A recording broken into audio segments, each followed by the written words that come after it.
ते 10,000 रुपये 91 लाख शेतकऱ्यांच्या खात्यामध्ये गेलेले आहेत।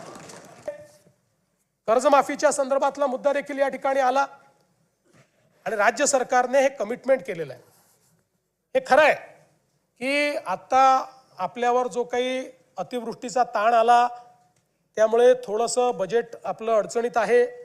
या सगळ्या गोष्टी असल्या तरी शेतकऱ्यांना कर्जमाफी द्यायची या संदर्भात आपण निर्णय हा घोषित केलेला आहे। त्या संदर्भात एक समिती आपण तयार केली आहे की कुठल्याही परिस्थितीत कर्जमाफीचा फायदा हा शेतकऱ्याला झाला पाहिजे, तो बँकांना होऊ नये। आणि कर्जमाफी झाल्यानंतर आपण बघा आता एक प्रकारे ही परिस्थिती पण कुठेतरी विचारणीय आहे की आपण 17ला कर्जमाफी केली, आपण 20ला कर्जमाफी केली, तरीही आपला शेतकरी हा आज कर्जमाफी मागतोय। याचा अर्थ कुठेतरी आपल्या नियोजनात अडचण आहे, आपल्या कर्जमाफीतही आहे आणि आपल्या एकूण शेतकऱ्याच्या परिस्थितीतही आहे।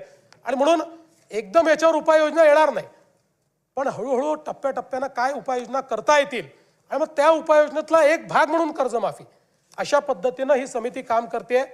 आणि आपण ज्याप्रमाणे घोषित केलं आहे की 1 जुलैपर्यंत आपण ही जी काही कर्जमाफीची आपली योजना काय असेल या योजनेच्या संदर्भातले सगळी घोषणा आपण त्या ठिकाणी करू, हे देखील या निमित्ताने या सभागृहाला मी सांगू इच्छितो।